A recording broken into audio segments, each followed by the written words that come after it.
As the coronavirus continues to spread, businesses are taking a call about working from home, reducing team activity, and in extreme situations, shut down temporarily in affected countries. In all of these, what is the place of technology and how ready is Nigeria to go digital? I'm being joined by the oracle of the Nigerian IT industry, the chairman, Mobile Software Solutions, and of course, the past president of ISPON, Mr. Chris Uwaji. Thank you very much for joining us, Mr. Uwaji. It's a pleasure being here. Thank you. All right, you wrote an article which you captioned COVID-19, Business Process Outsourcing, Future of Work, and Ignorant of Things. What are you trying to say here? A very deep question anyway. I'll try to sort of ventilate in a few minutes about the core aspect of technology. There is this ignorance about technology revolution, and I'm trying to emphasize that really we are not in a technology revolution. We are in the path of ignorance revolution, which we use research to unveil what we don't know. So it is a perpetual search for the unknown. So we continue to research because we don't know. Just like the COVID-19, we don't know it was coming in February last year, but now it's here. So we are now researching so that we can know more. And there are still more to come, all right? So the essence is for us to intensify our understanding, especially in Nigeria, and of course, to ensure that we can fund research adequately and retool our educational system so that we can know more of what we don't know. Now, when you talk about business process outsourcing, can you let us understand how that is actually connected to technology that we are talking about? Okay, you see, the service industry is really data-driven, okay?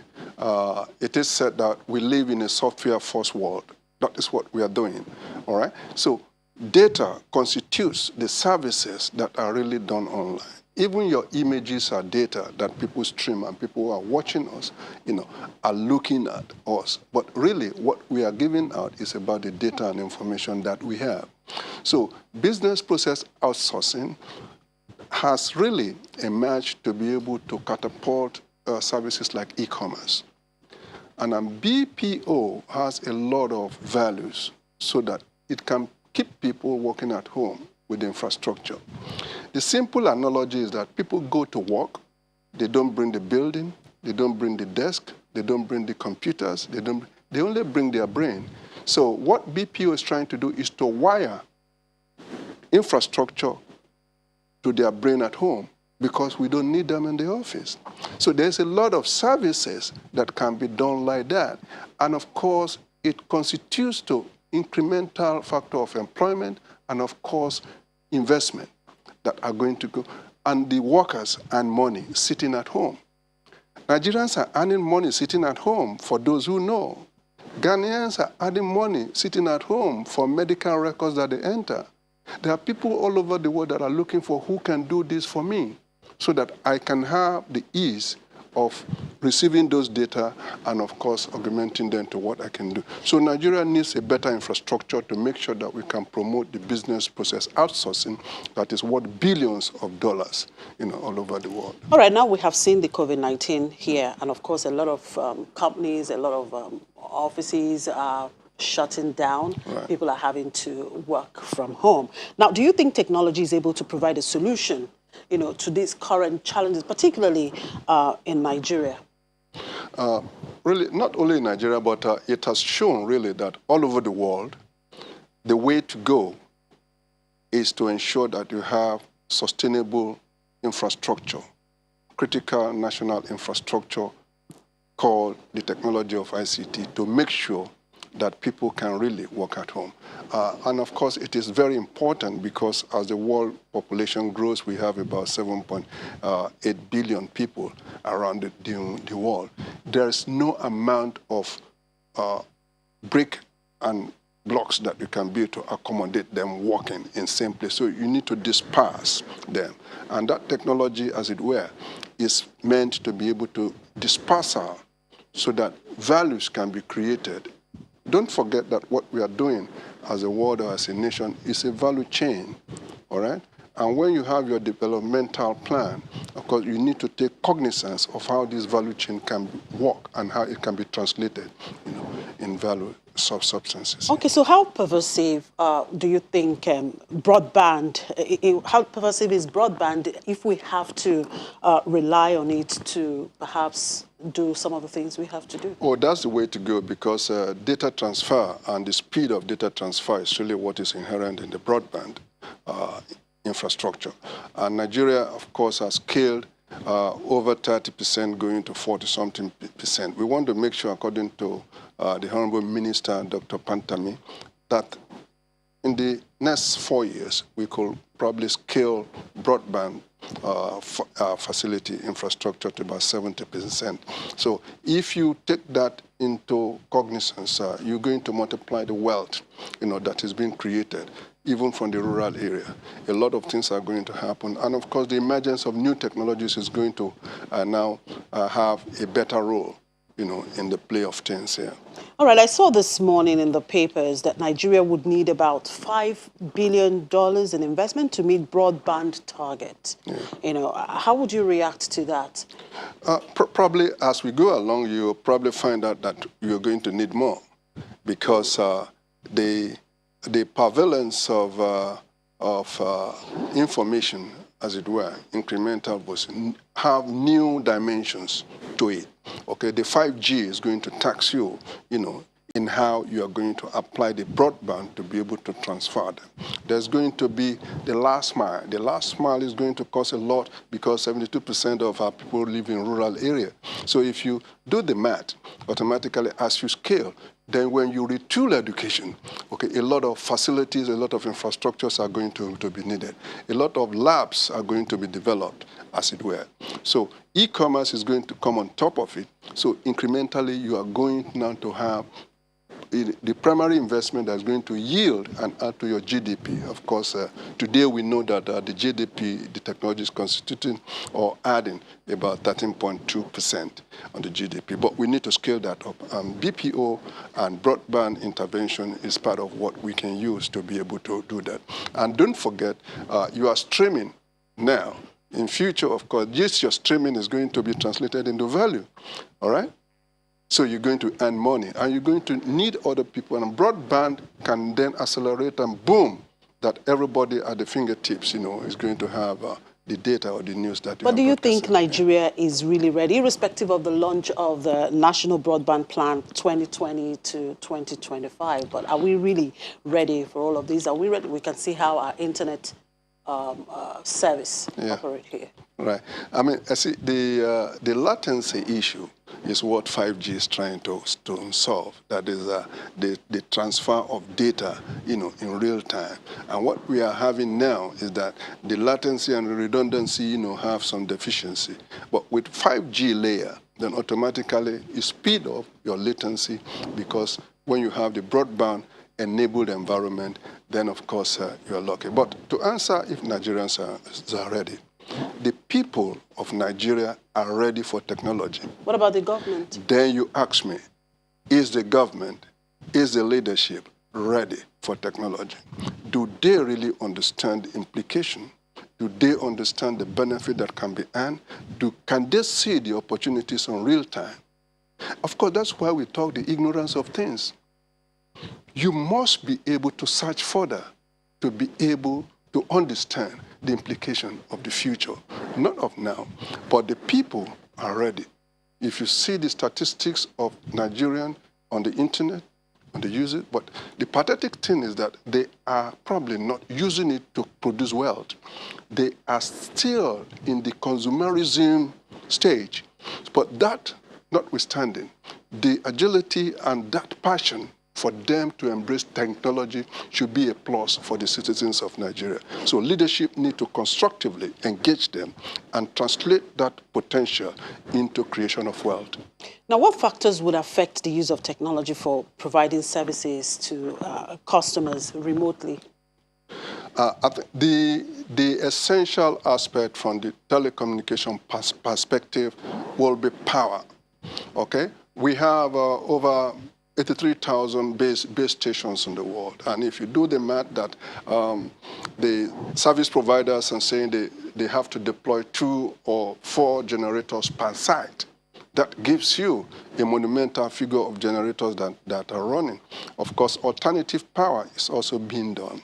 I believe that the problem for us is the distribution, really not the transmission of power. So we have probably adequate power, that we can use. And it's not a rocket science now to use hydropower to generate electricity, because it's happening like all over the world. So why is it not happening here? So that's why technology comes in, and that's why e-government comes in.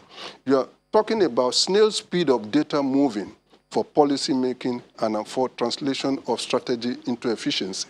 So unless you put an interface of technology to speed up that decision-making process, then automatically you continue to lag. People say we don't have power. I disagree. They say we don't have water. I disagree. I grew up seeing almost 1,000 water pipes springing that are burst all over Lagos. Today, I still see when I walk around the country, pipes that are busted. The liters that are flowing is enough to serve some villages in remote Africa.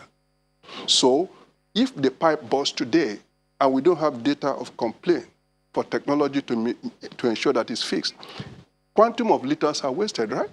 But if technology can bridge it, automatically within the response time of 30 minutes, the water can be fixed. So you can be distributed, all over the place. So what we are saying is that there has to be electronic government by leadership. The leadership must compel ourselves and be encouraged by the citizens to be able to use technology to rule us, to use technology to govern us, to use technology to harness our wealth and resources.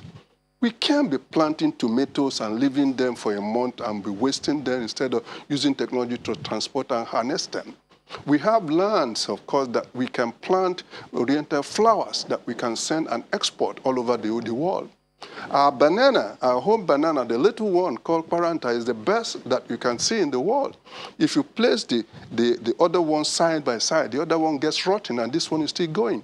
What stops someone R&D and using it to distribute all over the world? You go to Chinese restaurant, it's data, it's farming. Why can't we have Nigerian restaurants all over the world? This is about data we are talking about. And all coming together, we should be able to have that quantum ability to be able to catapult our national resources, because we have the manpower and they are very intelligent people, which I believe, they have the passion to go if they are given the advantage. All right, the world is trying now to curb the spread of this coronavirus. Yeah. What do you think tech giants can actually do to help in this situation, to help people stay at home? Okay, significantly, there has to be a reorientation. And of course, there has to be new policies that can come in. One of them, especially for Nigeria, is education rate for the internet. It is absurd that a student is paying the same rate as an entrepreneur to access the internet. There has to be a special education rate for the internet, priced down. Wherever it's subsidized or whatever, but there has to be education rate. Now, if you want to improve agriculture, there has to be incentive for software developers to be able to come up with real-time, efficient applications. The software community has the resilience. In fact, people are coming in here. Alibaba came to Nigeria. Alibaba did not come to look for satellite. He did not come to buy your hard disk. He did not come to place order for laptop. He came to buy the brains of Nigerians.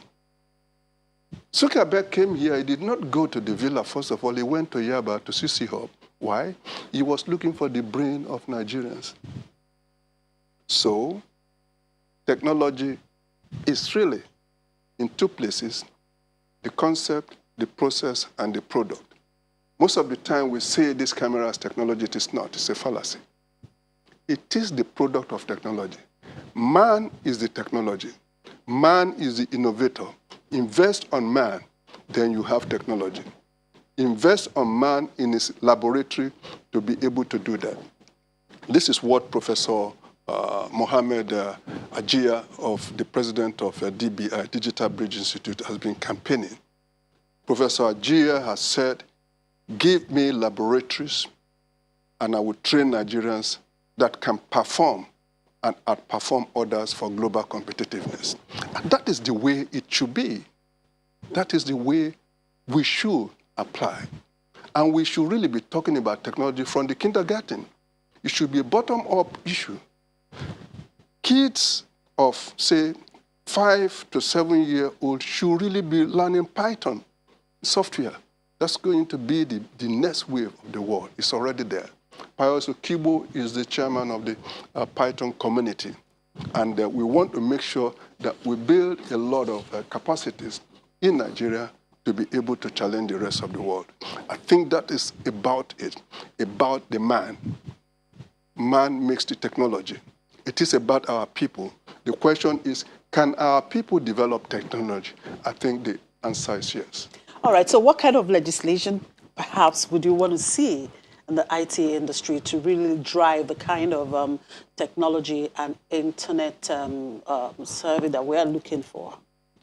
So I think the real perspective, without castigating anybody, both foreign and insulators, there has to be some little, coverage of protecting what you have. You ask yourself, why is it not possible for Nigeria to have mastered and researched how to deliver the internet connectivity all over the world so that you can now be the Nigerian MTN in Kenya? South Africa is delivering services to us. Will they continue to do that in the next 10 years? Our banks are using foreign software enabled. Can there be a legislation to now say, in the next 10 years, we want Nigerian banks to scale up and make sure that they use indigenous software, banking core application? Can it be done? The answer is yes. All right. Thank you very much, Mr. Chris Uwaji. Let's just hope we get it right. All right, let's just do a quick call to the debt and currency market. We have Chioma Udu, fixed income dealer with GT Bank. Good morning, Chioma. So wondering, how is this working from home movement affecting trading today? Well, trading has still been going on. We've seen the money market open over 500 billion long because of the pack posting. Rates on that space is currently at its lows, 3 to 5%, barring any funding pressure. The T-bills market remains quiet. Rates are currently at 15%. But today we have a bond auction, 50 billion on offer across 3 tenors, the 2023, the 2035, and the 2050. The 2035 and the 2050 are new offerings. We expect rates to trade, rates to come out at market rates or lower than market rates rather, because of the amount on offer and then the interest that we are seeing in that space. See aside. Yes, let's look at the currency side of the market. Can you update us on the Naira? What is it trading at the moment? Well, on the IME space, we've seen rates trade at 280 levels. We've seen some liquidity in that space. However, the central bank continues to intervene in the space via the wholesale and the SMI windows. All right, thank you very much for your time, Chioma Udu. We'll take a break, and when we return, we do an opening call to London. Just stay with us.